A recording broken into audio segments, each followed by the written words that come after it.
Não subestime a importância de um primeiro passo. Se você não consegue enxergar a importância de um primeiro passo, talvez devesse parar um pouco e conversar com gente que enfrentou uma depressão por anos a fio e de repente deu um primeiro passo e começou a reagir e começou a enfrentar. Pergunte a um pai ou uma mãe que viu seu filho nesses últimos dias dar o primeiro passo. Que alegria! Só não sabem que logo, logo essa alegria vai ser substituída por uma apreensão constante sob os gritos: menino não corra, menino não corra, menino não corra. Mas tudo começa com um primeiro passo. Converse com alguém que esteve imobilizado, a perna engessada, ou com alguns pinos, estava em cima de uma cama, e agora está dando o primeiro passo em sua recuperação. Eu tenho aprendido, sabe, que as águas do Mar Morto, as águas do Rio Jordão, elas só pararam quando o povo de Israel deu o primeiro passo. Aliás, há até uma descrição poética de que quando os sacerdotes pisaram nas águas do Rio Jordão, as águas do rio se abriram e o povo de Israel pôde atravessar a pé enxuto. É por isso que eu quero lhe dizer: não subestime o poder, a importância de um primeiro passo, de uma decisão, de uma caminhada. Afinal de contas, todas as maratonas, todos os percursos percorridos começam assim, começam com um primeiro passo. Nesse texto de Lucas, no capítulo 9, há um registro de Jesus encontrando-se com três personagens. Eu não sei o nome dessas pessoas, mas talvez o texto possa nos convidar a pensar seriamente sobre a importância deste primeiro passo. Está escrito assim, que quando andavam pelo caminho, alguém disse a Jesus: eu o seguirei aonde quer que vá. Jesus respondeu: as raposas têm tocas onde morar e as aves têm ninhos, mas o Filho do Homem não tem sequer um lugar para recostar. Algumas traduções usam a expressão reclinar a cabeça. E a outra pessoa, ele disse: siga-me. O homem, porém, respondeu: Senhor, deixe-me primeiro sepultar meu pai. Jesus respondeu: deixe que os mortos sepultem seus próprios mortos. Você, porém, deve ir e anunciar o reino de Deus. Outro ainda disse: Senhor, eu o seguirei, mas deixe que antes me despeça de minha família. Mas Jesus lhe disse: quem põe a mão no arado e olha para trás não está apto para o reino de Deus. Feche seus olhos comigo. Pai, que cada palavra que vier a ser proferida seja palavra ungida, seja palavra do Teu Espírito para o meu coração e o coração dos meus irmãos e irmãs que aqui se encontram. Essa é a minha oração no nome de Jesus. Amém e amém. Eu tenho aprendido, sabem, que ninguém se torna vitorioso apenas com o entusiasmo do primeiro passo. É impressionante a atração que o Evangelho exerce sobre as pessoas. E nós hoje estamos vivendo um tempo assim, em que as pessoas estão se sentindo de alguma forma atraídas pelas nossas comunidades religiosas. Eu sei que o entusiasmo, ele é extremamente importante. Aliás, eu nem sei como você começa o dia lá na sua empresa. Às vezes eu estou em alguns locais de trabalho, ambientes de trabalho, e o pessoal faz um círculo, dá um grito de guerra. É assim também na sua empresa? Dá um grito, ânimo. Eu fico olhando às vezes assim de longe, observando. O Napoleon Hill, ele é conhecido talvez assim, porque acham até que ele teria sido o pai dessa literatura de autoajuda, essa chamada psicologia do êxito. Eu fui apresentado ao trabalho dele a partir de uma jovem desta igreja que me deu um livro para ler, que ela tinha lido, e Mais Esperto que o Diabo é o título do livro. Você lê um título de uma obra assim, você já fica olhando de novo, né? Você para e olha, mais esperto que o diabo. E há um momento em que ele escrevendo, ele vai dizer assim, que o entusiasmo, na opinião dele, é a maior força da alma. E depois ele diz, conserva-o e nunca te faltará poder para conseguires o que deseja. Se eu pudesse conversar com esse homem, eu ia dizer, olha, você pode pensar que é até mais esperto do que o diabo. Mas esse entusiasmo que você descreve aqui, ele, ainda que seja o entusiasmo de alguém que vê Jesus passar e diz, olha Senhor, eu vou estar contigo por onde quer que tu fores, ainda que seja esse magnetismo, sabe, impressionante que tem o Evangelho, ainda não é bastante. Há dois textos que me falam sobre isso, um deles é do Antigo Testamento e o outro do Novo Testamento. Em Provérbios, no capítulo 19, no versículo 2, está escrito assim, observem, de que adianta o entusiasmo sem o conhecimento? A pressa resulta em escolhas erradas. O texto está falando assim, sabe, que agir com paixão, não é com paixão junto não, sabe, é com paixão separado. Agir de forma apaixonada, agir tomado pelo entusiasmo, e entusiasmo sem conhecimento, é uma experiência trágica, porque é exatamente neste terreno do entusiasmo, sem a compreensão adequada, sem saber o que, sem saber o porquê, que aí o texto sagrado diz que nós acabamos fazendo escolhas erradas. No Novo Testamento, essa mesma expressão aparece. Lá no capítulo 10 do livro de Romanos, da carta aos Romanos, capítulo 10, verso 2, Paulo escreve dizendo assim, eu sei da dedicação deles por Deus. Ele está falando do povo judeu, mas depois ele diz, mas é entusiasmo sem entendimento, é paixão sem compreensão. Eu não sei, tem um texto para mim, em João capítulo 16, versículo 2, eu nunca preguei nesse texto de João capítulo 16, 2, mas Jesus está falando com os apóstolos, com os seus discípulos, ele diz assim, olha, não está aí, não vai ser projetado, mas ele diz, virá o tempo, quando quem os matar pensará que está prestando um culto a Deus. Ele está falando da perseguição sobre a igreja. Está mostrando que às vezes um coração apaixonado, tomado pelo zelo, sabe essa coisa que às vezes a gente não sabe o limite do amor, da paixão, do fanatismo. Aí o texto está dizendo claramente que isso é entusiasmo, mas sem entendimento. É por isso que quando eu li o texto lá de Lucas 9, no versículo 57, que diz assim, quando eles andavam pelo caminho, alguém disse a Jesus, eu o seguirei aonde quer que vá. Gente, o texto não está dizendo que isso aconteceu depois de um discurso, depois de um sermão maravilhoso pregado por Jesus. O texto não está dizendo que esta criatura disse, eu seguirei aonde quer que vá, depois de ter visto um milagre. A Bíblia diz tão somente que eles estavam caminhando.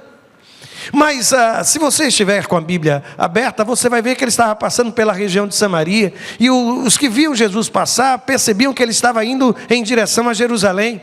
Lá vai um rabino, com ele vão outros homens. Aquilo nas pequenas aldeias, fervilhava, as pessoas iam. Sabe, eu não sei se você já morou em um lugar bem pequenino, quando, às vezes até um desvio, sabe, da rota lá da rodovia, os carros começam a passar por dentro daquela cidade, por dentro daquela rua. Vai todo mundo para a porta, não é? Para ver os carros passar. Eu fico imaginando que Jesus passando por aquelas aldeias, aquela criatura olhou e disse, Senhor, o que ele não imaginava era o que estava por vir. Que Jesus não estava, na verdade, com uma comitiva, com um grande cortejo, chamando a atenção das pessoas que estavam à sua volta. Pelo contrário, o que Jesus estava fazendo era caminhando em direção a Jerusalém, uma situação complicada, difícil e ao mesmo tempo perigosa. E o curioso é que em sua palavra, o Evangelho de Lucas vai dizer assim, quando andavam pelo caminho, alguém disse, não identifica quem é esse homem. E às vezes a gente fica pensando que, quem seria? O curioso, sabe, é que se eu for ler um texto paralelo em Mateus capítulo 8, 19, o texto diz assim, que um mestre da lei aproximou-se e disse, mestre, eu te seguirei por onde quer que fores. Você consegue perceber que Jesus ele não sente o impacto dessa declaração? Ele não para, sabe, a comitiva, ele não para a caravana e diz: aproxime-se, ó mestre da lei. Eu tenho uma enorme preocupação sempre que eu leio nas Escrituras gente que olha para Jesus e diz assim: eu o seguirei, avance por favor, eu o seguirei aonde quer que vá. E querem saber por que eu tenho essa preocupação? Porque eu me lembro de um apóstolo que disse a mesma coisa. Você consegue lembrar quem foi? Pedro disse isso antes de trair Jesus. Ele pensou que estava pronto para ir, sabe, até o fim. É por isso que às vezes eu fico pensando que nessa história de dar o primeiro passo, tomado pela emoção, eu tenho visto muita gente cair no meio do caminho. Eu tenho visto muita gente atraída por essa coisa linda, maravilhosa que é o Evangelho. Sabe, esse discurso de amor, de graça, de misericórdia da parte de Deus. E então lá está, com muita paixão, mas sem a compreensão da decisão que está tomando. E Jesus, ele não se parece em nada com os líderes que nós temos hoje, que fazem com que as suas palavras girem sempre em torno da motivação. Ele me chama à realidade.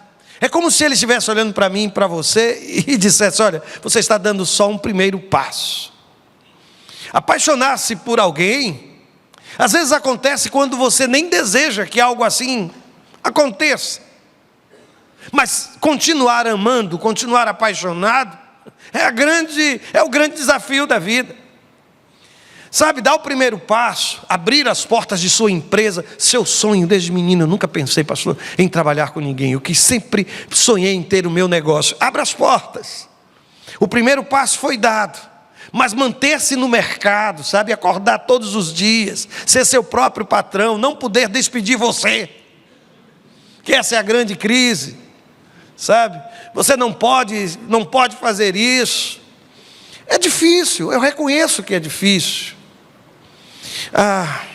mas lá está Jesus, e eu aprendo, sabe, que Deus não se impressiona com as promessas que fazemos quando estamos tomados pelo entusiasmo. Cá estou eu, entusiasmado. Sabe culto missionário que a gente chora, que a gente se quebranta? O grande problema é que depois de tais experiências, sempre vem uma segunda-feira. Como a segunda-feira é mortal. Com exceção da oportunidade de a gente se encontrar no farol da Ponta Verde, né, gente? Mas é verdade.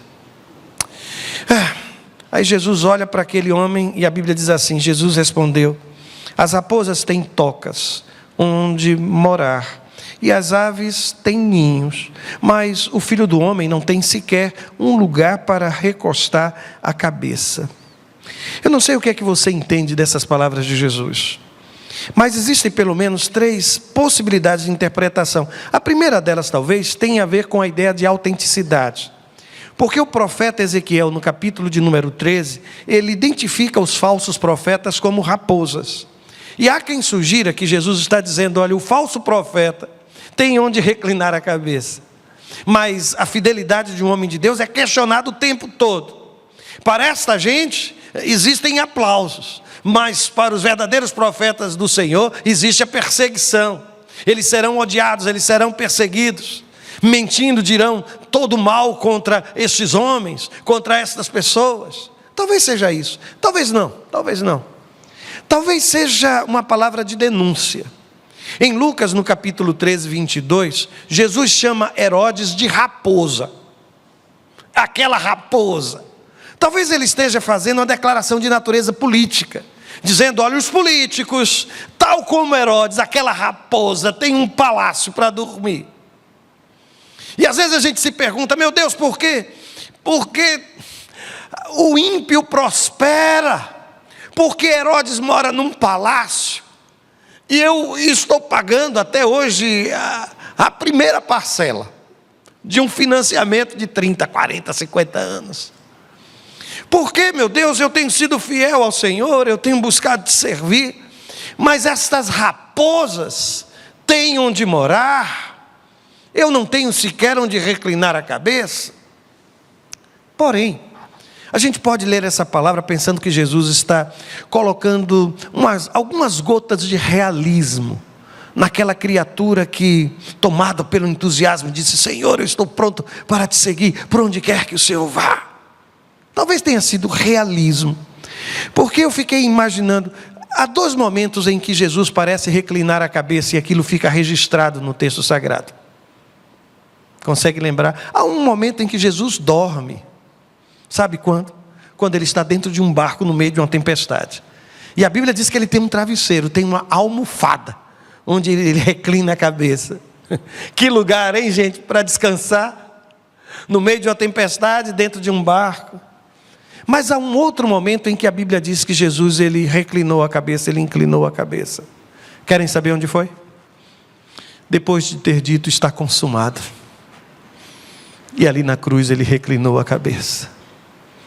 Talvez Jesus esteja dizendo a mim e a você: você que tem pensado em dar um primeiro passo na direção de Deus, em dar um primeiro passo para fora do seu quarto, que tem sido o seu mundo, você que tem pensado em dar um primeiro passo na reconstrução de seu casamento, na reconstrução de sua vida, na reconstrução de sua vida profissional, eu quero lhe dizer que as raposas têm, sabe, tocas onde podem morar, mas todo primeiro passo trará consigo um preço, às vezes de desconforto, às vezes de desafio.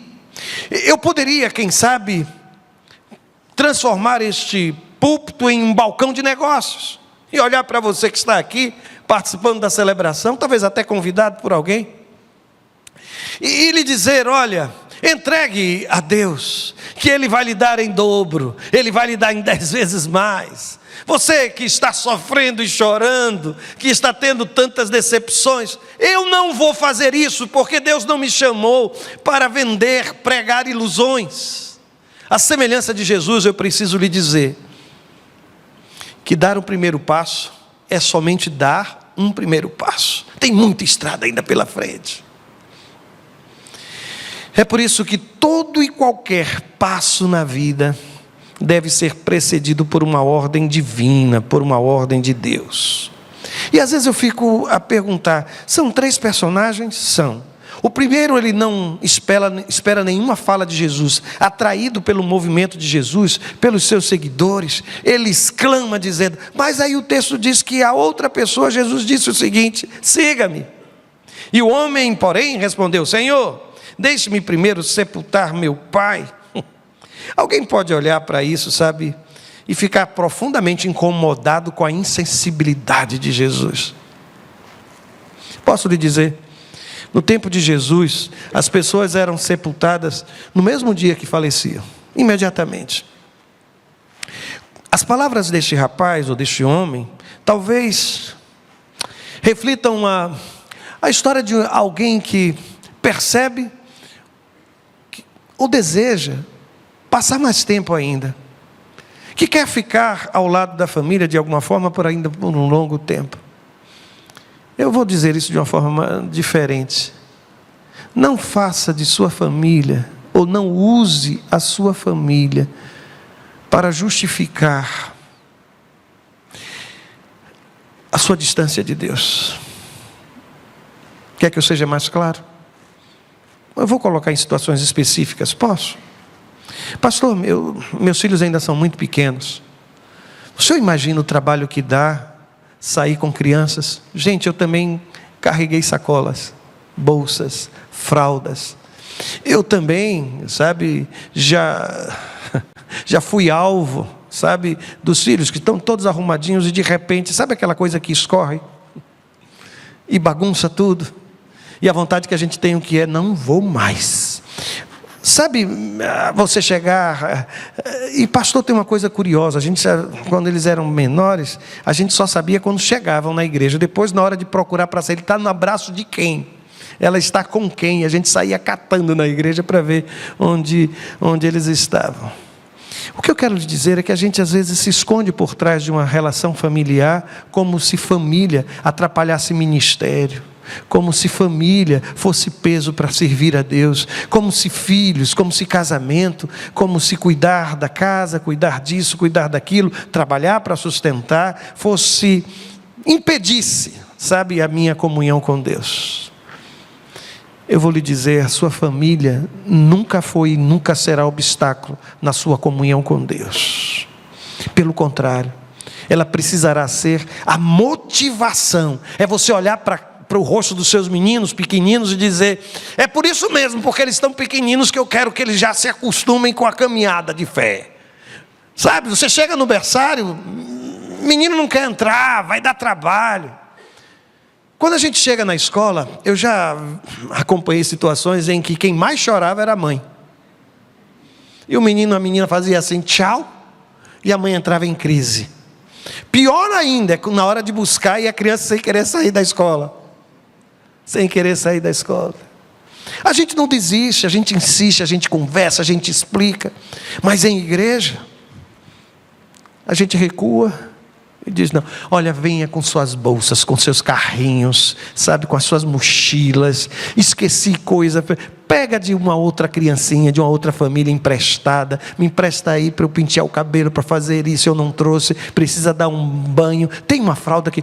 O que a gente não pode é raciocinar do jeito que este homem por um instante pensou, de que a sua missão agora era esperar que os pais viessem a falecer, e depois que isso acontecesse, então ele iria se sentir liberado. Quem fica esperando isso, sabe quando é que dá o primeiro passo? Nunca. Absolutamente nunca. E eu gosto do texto sagrado, sabem por quê? Porque o chamado de Deus é o que define os limites do meu ministério. É como se dissesse o que faz parte do meu ministério e o que não faz. Lembra das expressões usadas por Jesus para este homem, onde Jesus define: olha, você foi chamado para pregar o Evangelho. Eu não me esqueço, sabem, eu estava servindo na Junta de Missões Mundiais e fui fazer uma entrevista com uma jovem que estava se apresentando para o Radical África. E na conversa que tivemos, ela me disse que aquela estava sendo uma decisão muito difícil, porque o seu pai estava muito doente, e ela ficava se perguntando: como é que eu vou sair de casa, meu pai doente, não conhece o Evangelho, e eu vou sair de casa para pregar o Evangelho a uma gente que eu não conheço. E ela estava em crise, mas ela chegou diante de mim e com toda a segurança disse: olha, eu tomei a decisão, entendo da parte de Deus que eu preciso ir. Eu olhei para ela e fui mais ainda enfático. Eu disse: você sabe que se seu pai tiver um mal súbito, não vai dar tempo de você encontrá-lo antes de morrer, dele morrer? Ela disse: eu sei. Você sabe que não vai dar tempo de você voltar para o sepultamento dele? Ela disse: eu sei. E aí eu perguntei: você está pronta para seguir? Ela disse: eu estou pronta. Passado algum tempo, eu fui para uma assembleia da Convenção Batista Brasileira e escutei o grito: Pastor Roberto, Pastor Roberto. Era ela. Um sorriso grande, estava de volta. Aí eu olhei para ela: qual foi o meu primeiro desejo? Perguntar pelo pai dela. Vocês querem saber o que ela me disse? Ela disse: pastor, eu fui, e aconteceu o que eu imaginava. Meu pai, depois de pouco tempo, veio a falecer. Mas o irmão não acredita no que eu vou lhe contar. Eu disse: acredito? Estou aqui para ouvir. Me conte o que aconteceu. Ela disse: eu não estava lá para ficar ao lado dele.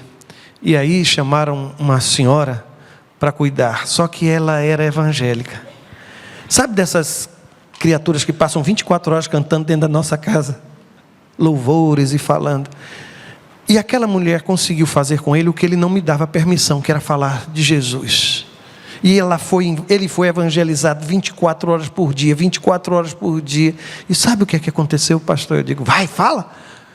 Ele aceitou Jesus. Deus cuidou do meu pai e fez aquilo que eu imaginava que só iria acontecer se fosse comigo. É como se Deus tivesse dito a ela: olha, eu não preciso de você para fazer aquilo que eu quero fazer. Bom, deixa eu lhe dizer uma coisa. Tem gente que não percebe isso, sabe? E um dos exemplos para mim mais claros dessa situação é de um rei que foi chamado por Deus, foi ungido por Deus para ser rei de Israel, o cargo maior de liderança nacional, chamado Saul. Só que Deus chamava reis, mas também convocava sacerdotes, convocava profetas, convocava juízes. O fato é que Saul ele foi participar de um momento de consagração, de ofertas, de sacrifícios. Aí a Bíblia vai me dizer, lá no texto sagrado, em 1 Samuel capítulo 13, 8, 9, que Saul esperou por aquele que deveria celebrar os sacrifícios, que seria Samuel. Aí o texto diz que ele esperou 7 dias, conforme Samuel havia instruído, mas Samuel não chegou. Quando Saul começou a perceber, aí o texto diz, vendo que os soldados debandavam rapidamente, Saul ordenou: tragam-me o holocausto e as ofertas de paz. E ele próprio ofereceu o holocausto. Sabe aquela gente que não sabe a diferença para onde foi que Deus me chamou? Se Deus lhe chamou para ser rei, seja rei. Não queira ser sacerdote, não. Se Deus lhe chamou para ser sacerdote, seja sacerdote. Gente, se a gente entendesse isso e começasse a, de alguma forma, reconhecer o chamado de Deus na vida do outro, eu vou mostrar-lhes. No texto sagrado, o que eu penso é que, a semelhança do que eu disse anteriormente, existem 3 formas de analisarmos a palavra de Jesus. Primeiro, talvez Jesus estivesse dizendo àquele rapaz: olha, siga-me, mas você precisa ter consciência do seu compromisso. Em que sentido? Observem, o texto vai dizer no versículo 60, Jesus respondeu: deixe que os mortos sepultem seus próprios mortos, você porém deve ir e anunciar o reino de Deus. Talvez não fosse isso. Talvez aquela criatura precisasse exercitar a submissão. Por que a submissão? Nos 2 personagens que seguem, no segundo e terceiro, o segundo no versículo 59, ele diz assim, outra pessoa, ele disse, o homem porém respondeu: Senhor, deixe-me primeiro sepultar meu pai. Ele chama Jesus de Senhor, mas ele quer administrar a sua vocação. O terceiro personagem, no versículo 61, diz assim, outro ainda disse, Senhor, eu o seguirei, mas, gente, eu tenho tanta preocupação com esse mais. Rasga esse mais, apaga. Sabe, sua declaração precisaria terminar, Senhor, eu o seguirei, ponto. Mas a gente sempre coloca um mais. Aquela criatura precisava aprender o que significava submissão. Mas não é só compromisso, não é só submissão, tem a ver até com o tempo. Eu não sei se você percebeu, porque no versículo 59, aquele camarada disse assim, Senhor, deixe-me primeiro. Aqui está o grande problema. Primeiro, depois. Todas as vezes que a gente raciocina assim, primeiro, depois o reino, primeiro, depois o... A gente esquece o que Jesus nos ensinou, que a gente precisa buscar primeiro o que, gente? O reino. E a partir daí, o que é que a Bíblia diz? Todas as demais coisas. Por onde é que eu começo? Pelo reino. Minha vida está uma bagunça, por onde é que eu começo? Pelo reino. Eu estou tão confuso, eu não sei. Pelo reino. Primeiro passo. Pelo reino. E o texto ainda vai me dizer no versículo 61, aquele terceiro personagem, ele diz assim, outro ainda disse, Senhor, eu seguirei, mas deixe que antes, é quase igual ao primeiro, né, gente? É a mesma coisa, é a mesma coisa. Esse vício que a gente tem, de deixar Deus na sala de espera, de colocar, sabe, o reino numa cadeira confortável, e dizer antes, primeiro, depois o reino, depois o reino. É por isso que Jesus para essa gente, ele no versículo 62 responde dizendo assim, vejam só, que texto lindo, né? Mas Jesus lhe disse, quem põe a mão no arado e olha para trás, não está apto para o reino de Deus. Tem algumas coisas que nós precisamos entender. Aliás, eu preciso entender, sabe? Eu preciso entender. A primeira delas é que o critério do confortável não deve ser usado para identificar aquilo que Deus quer para a minha vida. Se o chamado de Deus pode me levar ou me colocar em colisão com expectativas que eu tinha para a minha própria vida, o que as pessoas tinham sobre mim, Se a vontade de Deus para a minha vida acaba colidindo com aquilo que seria, sabe, o sonho da minha alma, para de pensar que Deus está naquilo que lhe é confortável. Deus está na cruz. O Evangelho é Evangelho de cruz. Mas tem uma outra coisa que eu ainda preciso aprender na minha vida pessoal, sabem, gente? É que os meus olhos e as minhas mãos precisam estar voltados para uma mesma direção. É por isso que quem pega no arado e olha para trás não está apto. Porque os meus olhos e as minhas mãos, o meu propósito e as minhas atitudes, o meu comportamento e o meu discurso, a minha pregação e a minha prática precisam estar voltados numa mesma direção. Às vezes a gente se atrapalha nesse processo de caminhada. Ora porque a mão abandona o arado, ora porque os olhos não estão fixos naquele que é o autor e consumador da minha fé. Eu não sei para onde foi que você estava olhando que você acabou se perdendo. Olhou demais para a vida de um pastor, para a sua liderança espiritual, acabou se perdendo. Olhou demais, talvez para a sua estrutura familiar, que foi muito repressora, um discurso religioso, forte. Aí está você agora no seu grito de liberdade, sem abrir espaços para Deus na sua vida. Mas eu tenho aprendido, ou melhor, eu tenho tentado aprender, que aos olhos de Deus recuar não é uma opção. A gente chora arando a terra, a gente chora semeando a terra. E aí eu me lembro do Salmo, quando diz que aqueles que semeiam em lágrimas vão colher com alegria. Eu sei que é difícil, às vezes esse arado fica tão pesado, tem dias que a gente, por que foi que eu saí da cama? Não tem isso? Por que foi que eu inventei de sair hoje da cama? A gente está sem força para puxar arado, e quanto mais fraco a gente se sente, o arado parece que vai ficando mais pesado. É assim na sua vida também? Vai ficando mais pesado, mais pesado, mais pesado. O que a gente faz numa hora dessa? Eu quero lhe dizer que recuar não é opção. Não é opção. Segundo Jesus, é claro que quem colocou a mão no arado, aí alguém vai olhar para mim, é por isso que eu não boto minha mão no arado de jeito nenhum, pastor. Vejo um arado e corro. Deixa eu lhe dizer uma coisa. Às vezes a gente fica pensando que a terra produz. Deixa eu lhe dizer, tudo na vida passa por uma boa dose de perseverança. E tem mais. Sabe essa coisa de um primeiro passo? Todo passo precisa ser enxergado como um primeiro. Eu às vezes fico muito preocupado com gente que olha para trás e diz, mas eu já andei tanto, pastor. Quem começa a olhar para o passado, para o tanto que já andou, gente, cansa só de olhar para trás. Desistiu, teve algum problema, recomeça. Dá de novo um novo passo, na direção certa, agarra esse arado, sabe? Consulta a vontade de Deus, em que direção eu vou. Porque eu vim hoje lhe dizer que chegou a sua hora de dar o primeiro passo. Chegou o seu momento. Eu às vezes percebo que alguns se acercam do povo de Deus, dessa comunidade, e é uma comunidade linda, não é? Tem muita gente boa nesse lugar, viu?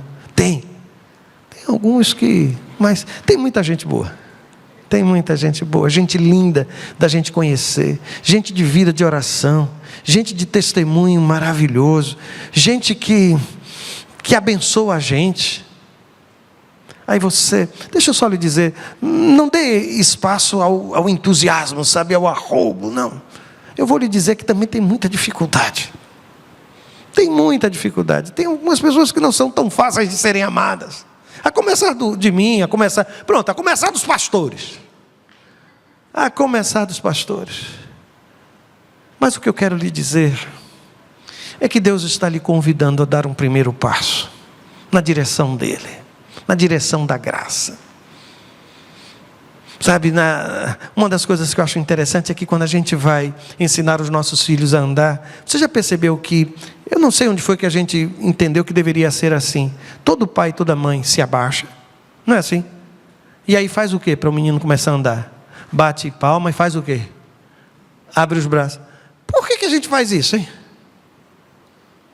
Venha para a mamãe. E aí fica aquela disputa, se é a mãe, se é o pai, se é a tia, para onde é que ele vai, para quem que ele vai. Mas a gente acredita que se ele olhar e encontrar um pai de braços abertos, uma mãe de braços abertos, ele vai ter coragem de dar o primeiro passo. E se eu lhe disser que há um Deus de braços abertos na sua direção, olhando para você e dizendo: filho, dê seu primeiro passo, caminhe na minha direção, eu não vou deixar você cair, eu vou lhe segurar, venha. Eu quero lhe dizer que é este o convite de Deus para você. Dê um primeiro passo, tome a decisão que você sabe que precisa tomar, entregue-se sem reservas, diga: Senhor, a minha vida pertence a Ti. Quer fazer isso? Quer dar o seu primeiro passo? Posso lhe dar uma sugestão? Vamos fazer o seguinte: você vai fechar os seus olhos, e se este for o seu desejo,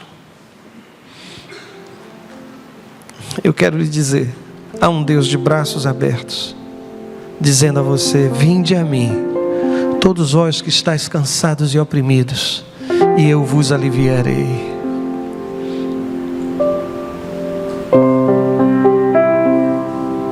É Ele quem está lhe dizendo isso. Se houver alguém aqui que tem pensado inclusive sobre isso, ou foi surpreendido pela palavra, pelo culto, pelas canções, e na noite de hoje quer dizer isso a Deus, repita no seu coração estas palavras: Senhor, eu entrego a minha vida nas Tuas mãos nesta hora. Onde quer que você esteja neste lugar, ou nos acompanhando pela internet, se este for o seu desejo, apenas ore dizendo isso: Senhor, eu entrego a minha vida nas Tuas mãos. Se você fez esta oração, levante uma de suas mãos e me deixe orar por você. Há alguém assim? Levante uma de suas mãos para que eu possa ver. Deus te abençoe, meu filho. Deus te abençoe, senhora. E ela ainda faz assim para que o pastor possa ver, não é? Deus te abençoe, Deus te abençoe. Há mãos erguidas aqui. Ah, que maravilha. Deus o abençoe, Deus o abençoe. Há mãos se erguendo em outros lugares, às vezes eu não... Ali, lá, tem um rapazinho também tomando essa decisão. Deus te abençoe, filho, Deus te abençoe. Deus te abençoe, Deus te abençoe. Amém, amém, Beli. Amém, Isabelle. Deus te abençoe grandemente. Deus te abençoe, Deus te abençoe. A mão assim sobre a testa, você não imagina o quanto Deus... Sabe um pai que fica feliz quando o filho dá o primeiro passo? Eu fico imaginando que é isso que é a festa no céu, sabe, gente? É Deus dizendo: ele andou, ele caminhou, ele veio em minha direção. Tem mais alguém que queira dizer isso a Deus? Senhor, eu estou dando meu primeiro passo, eu estou tomando a decisão de ficar ao teu lado pelo resto da minha vida, pelo resto dos meus dias. Há mais alguém que queira fazê-lo? Erga bem alto uma de suas mãos e me permita orar por você. Eu queria poder sair daqui e aqui e acolá, em outros lugares desse santuário, para lhe dar um abraço e orar com você. Mas sabe o que é que eu vou lhe pedir? E sem qualquer constrangimento, você está em família. Você que ergueu uma de suas mãos, fique de pé no lugar onde você está e me permita orar por você. Só isso. Fica de pé, em nome de Jesus. Você que ergueu uma de suas mãos, dizendo: eu estou dando meu primeiro passo, sem qualquer constrangimento, eu só quero orar por você. Fica de pé no lugar onde você está e me permita orar pela sua vida. Há mais alguém que queira fazê-lo? Vamos orar. Meu Senhor, esta gente está caminhando na Tua direção, e eu sei que está sendo abraçado, cada um está sendo abraçado pelo Senhor. Põe em Teus braços, Senhor. Põe no colo, abençoa, orienta, perdoa, consola, dirige. Sela estas vidas, ó Pai, com o selo do Teu Espírito Santo. E que as decisões que estão sendo tomadas aqui, Pai, determinem anos de bênçãos na vida de cada um deles, meu Pai. Ser com cada uma, meu Deus. Nós oramos no nome de Jesus. Amém, amém. Eu vou fazer um pedido a você que está próximo de alguém que ficou de pé. Seja a minha mão estendida, vai. Estende a mão para essa criatura. Não vai atrapalhar o culto não, viu? Pode falar com essa pessoa. Ela vai ficar assustada no primeiro momento. Eu não conheço essa criatura. O que é que essa criatura está fazendo aqui? Isso, cumprimente. Diga que você está feliz. Às vezes um abraço assim numa hora como essa cura. Não é, irmãos? Cura. Que bênção, irmãos, que bênção. Que bênção, que grande bênção.